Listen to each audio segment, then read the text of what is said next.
Hello, welcome to Lil's Vintage World and welcome to a reading vlog. It's been a little while. I feel like I'm fogging up. Am I fogging? Yes, I am steaming up. It's been a little while since I last did a reading vlog. It's been a little while since I last did a video, to be honest. Oops. But I've got a really exciting book and I'm really excited to read it. And I've been watching this book in progress via Instagram for quite a while. And that book is this one. This is No Surrender. Now, No Surrender, you may recognise the name of, because No Surrender is a book by Constance that is published by Persephone. And I read that earlier this year and oh boy, didn't I love it. It's about the women's suffrage movement, starting in the north. We have a main character called Jenny, and Jenny becomes quite an active member of the movement, and she ends up coming to London and gets involved in everything that you can think of in terms of what the suffragettes did. She becomes part of it. And it was really fascinating. It was originally published in 1911, so it was published at the time when, you know, the suffrage movement was really taking off, really powerful. And yeah, I loved reading that book. I thought it was so good. And I remember when I finished, I was like, is it a 4.5 book? Is it a 5-star book? And it's just, I thought I'll mull over it and let it come to me, and I can decide later on. And I have decided it's a 5-star book. It hasn't left my brain at all. It's wonderful.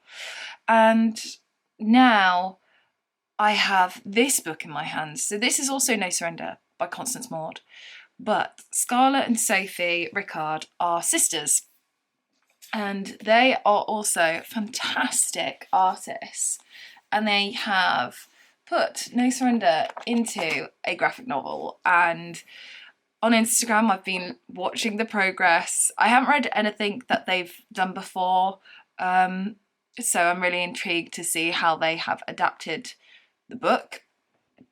It's a big book. There's a lot that happens in it. And yeah, I'm just so excited to read this. As you know, I love the women's suffrage movement so much. I'm currently writing my dissertation on the women's suffrage movement. And yes,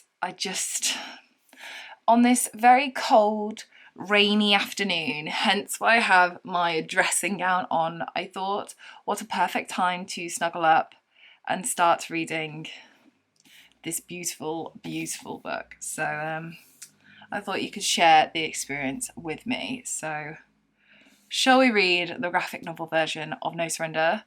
I think so. I should also say that this book actually technically doesn't come out for a few more days. It comes out on the 10th of December.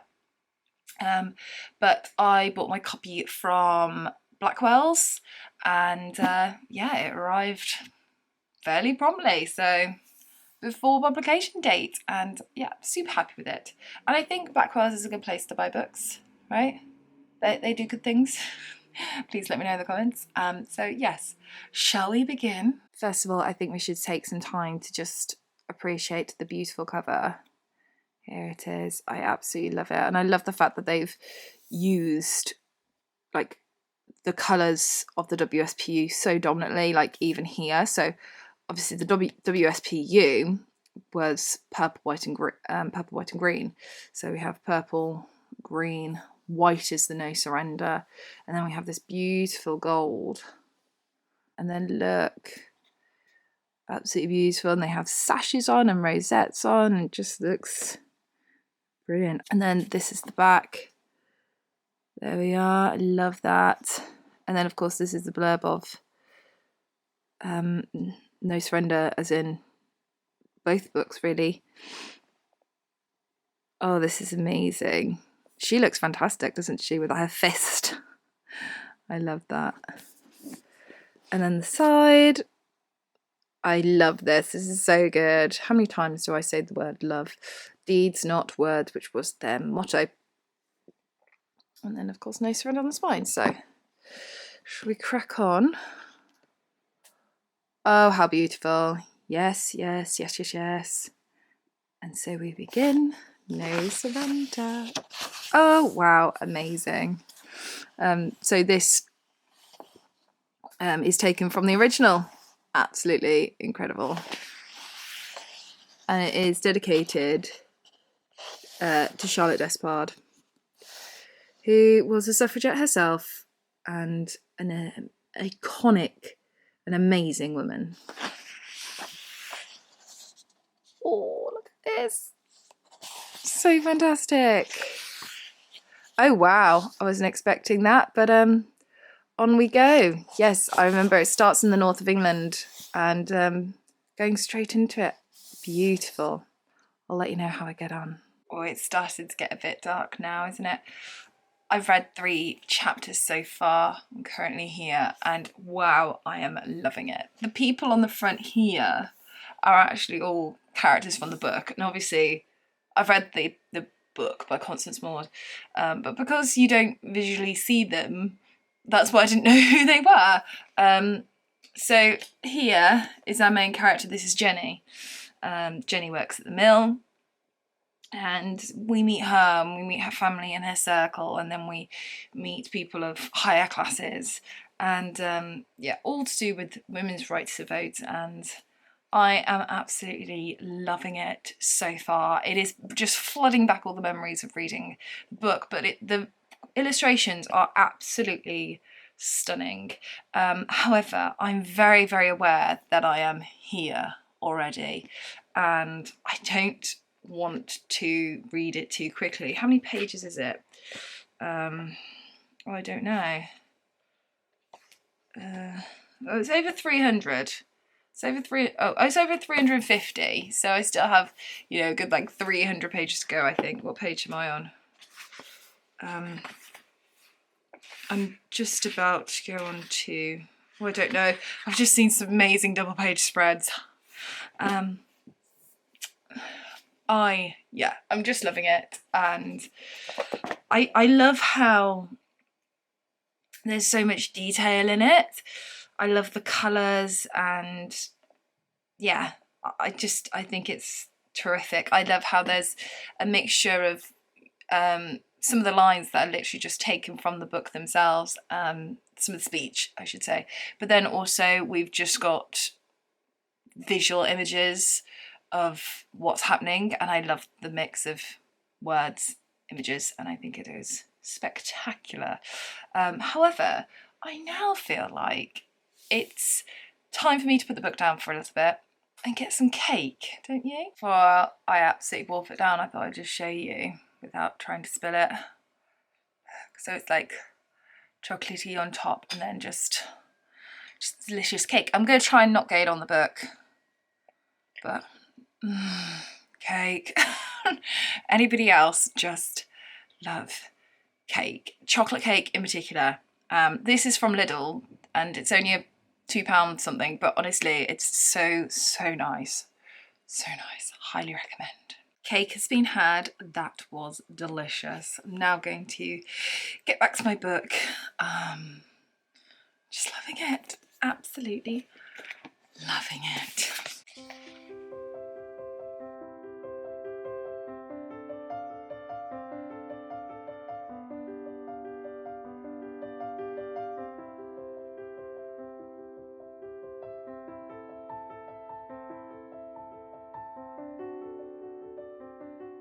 Why hello there. It is the following day. I couldn't get round to finishing No Surrender, the graphic novel, last night.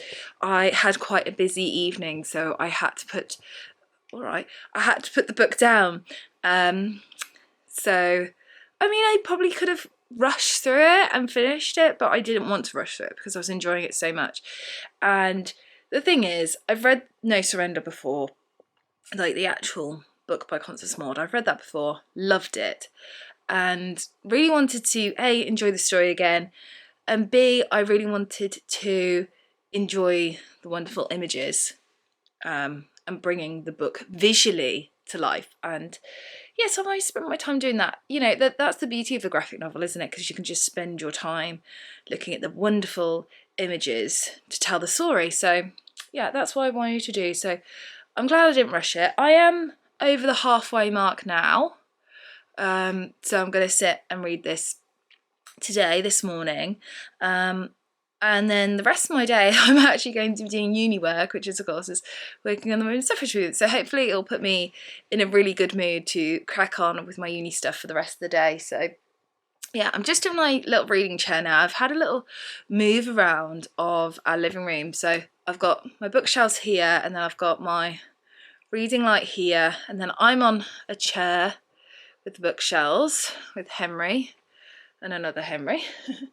And then bookshelves that you usually see up there. Pup, you're on your reading chair as well, aren't you? What are you reading? Anything good? No? Okay. So I am just going to crack on and carry on reading No Surrender now. And yeah, I'm really excited to get back into it this morning. When my other half came home yesterday, I was like, I've got to show you this, I've got to show you this. And I was showing him so many amazing pictures throughout the book. So yes, more reading time now. Just want to take a minute to show you again some of the amazing artwork. Look at this, look where I'm up to now.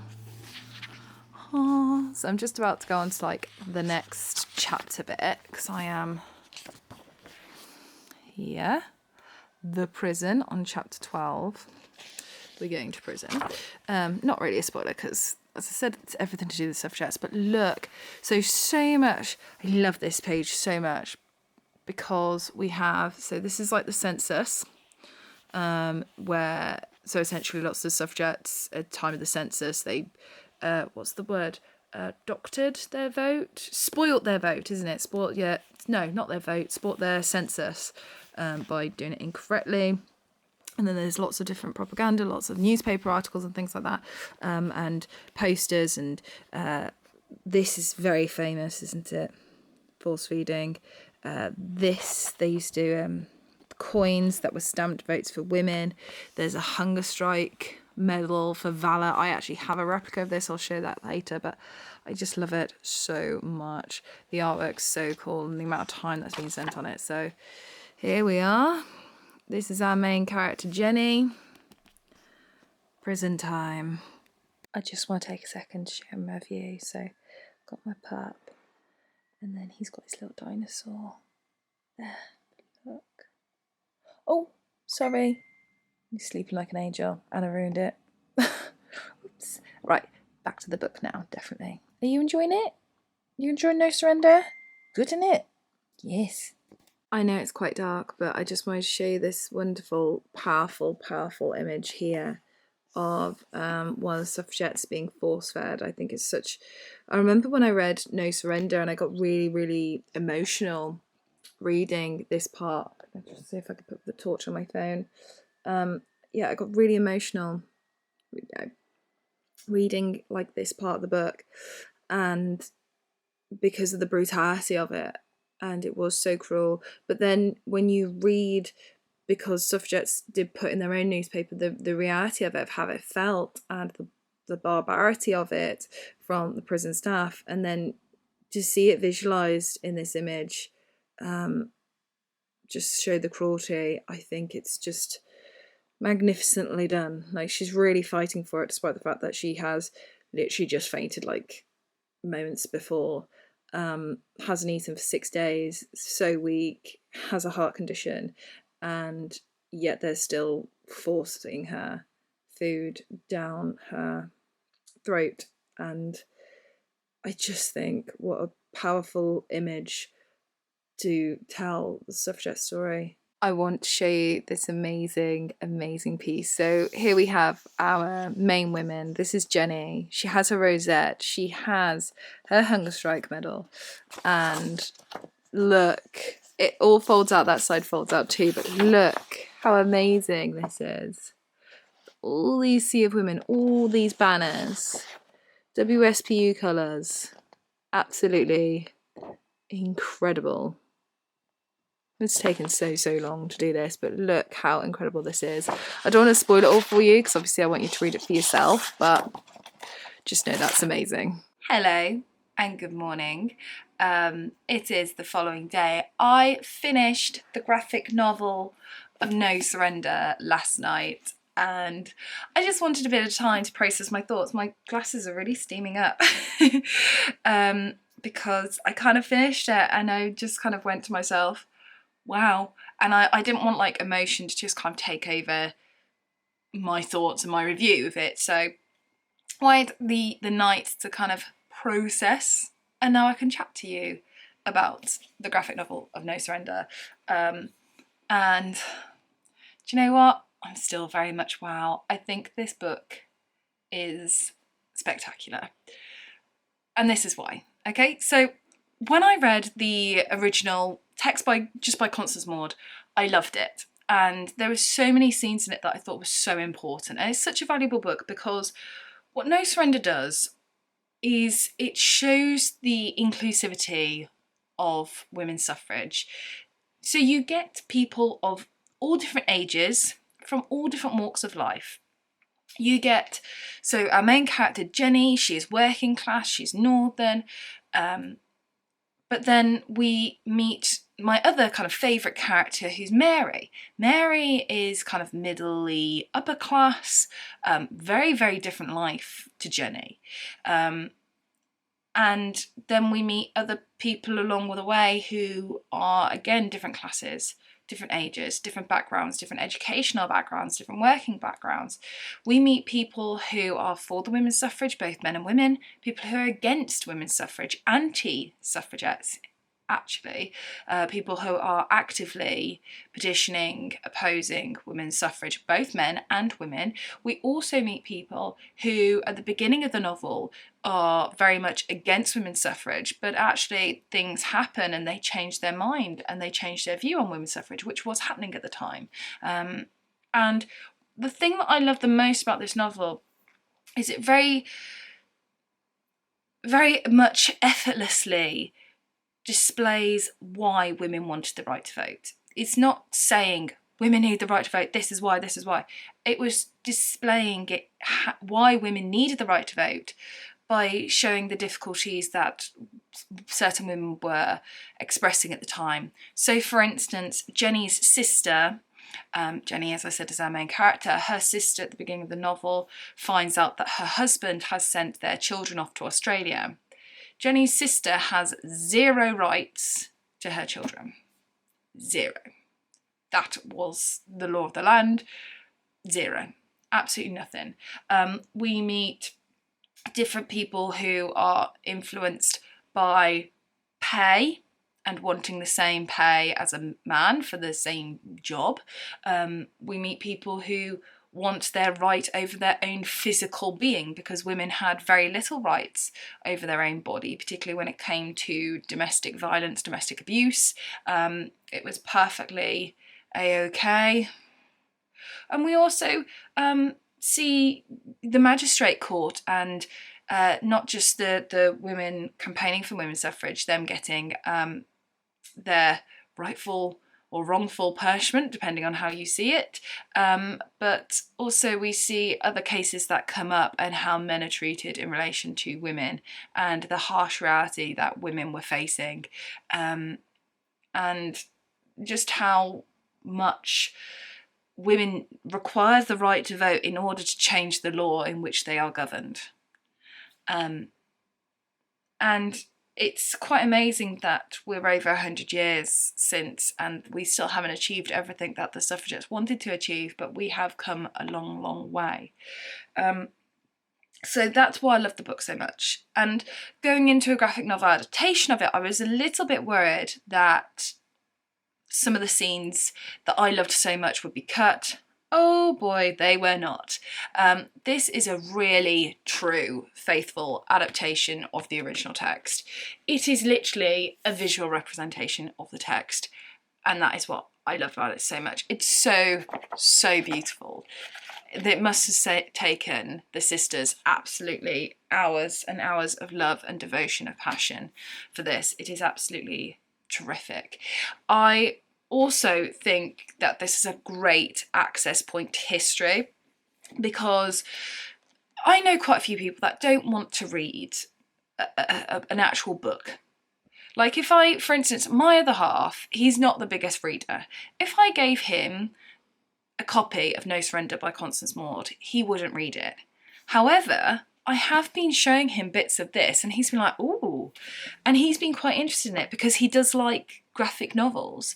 There's some huge accessibility point to graphic novels, and I think this would be a brilliant book to get into schools. It's a book that I think would make a great present for someone, particularly someone who isn't the biggest reader but perhaps is interested in history. This is just wonderful, and it's beautiful, and it's spectacular, and I want to just finish my gush about how much I absolutely loved and adored this book, which, by the way, I have to say, favourite graphic novel of the year, and quite possibly my favourite graphic novel of all time now. It's very special. I want to finish my gush by just saying I think Constance Maud would actually be very, very proud of this graphic novel, of her text, and I think the WSPU and other suffragettes would be extremely proud to have this as their beacon of the 21st century, that their work lives on and is done so true and so beautifully as well. So it just leaves me to put this on my shelf, and I thought we could do it together. So this is the shelf that No Surrender sits on. You might be able to spot it. Here it is. It was originally published in 1911, republished by Persephone Books in 2011. It has really nice end papers here. So ordinarily, if I have a graphic novel version of an original text, I'd want to put them together. But I think, well, obviously, this is much bigger, sorry. And I just like how all my Persephone books kind of look together. I think they look really, really nice. So I'm just going to keep them like this for now, but do definitely need to find a special place for this book. I think the special place is going to have to be here. So this is my women's rights shelves, predominantly women's suffrage. I've got fiction up there, both contemporary and modern. I've got non-fiction here and non-fiction here. This isn't all my books because, as I said, I'm currently studying for my dissertation, so I've got a lot of books out that I'm currently reading at the moment. But I think No Surrender is going to have to sit on this shelf somewhere.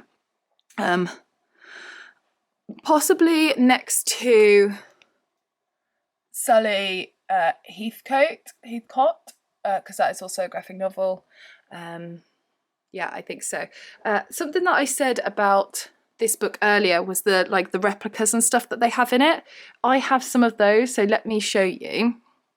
If I come quite close. So here is the Holloway pin. So if you did a stint in Holloway as a suffragette, you received one of these. That is my replica. I also have a replica of Hunger Strike medal, which again says for valour, just like the one in the book. So you got one of these when you came out of prison if you went on hunger strike. I've got loads. I've got suffragette pin. I've got lots of artwork. I've got an original watch, not the strap obviously, but the watch face. I've got some really cool stuff on here. Tote bags and scarves and mugs and everything. And I am thinking what I would like, and the only downside about this book is I would like to do an art wall here, like here. I would like to perhaps put up my Alison Gardner Votes for Women print, which is the same as the tote bag, same as the mug. I also have tea towels up there that I would quite like to frame. I'd also quite possibly like to frame the scarf. That is the replica of the Emily Wilding Davison scarf that she tried to attach to the King's Horse on Derby Day, which she subsequently died from her injuries. I'd quite like to frame that and put that on the wall. And then I was thinking I would love an art piece from here. I think that would be so nice to put on the wall. So I was thinking perhaps I should buy another copy, and it's going to sound terrible, but like rip out some pages to put on the wall. Is that really bad? But yeah, I'm hoping that someday perhaps they will do some merch for it, and then I don't have to rip out a book, because that does seem so barbaric. I'm like, no. But yes, I just absolutely love the book, would love to celebrate it with some beautiful artwork on that wall. And yeah, I think this shelf is going to be the perfect place to put No Surrender. So I hope you've enjoyed this review. Let me know your thoughts on this book in the comments below. You're going to get your hands on it now. Are you as excited to read it as I was? It is well worth the read. So thank you so much for watching. Take care, and I shall see you soon for my next video. Bye.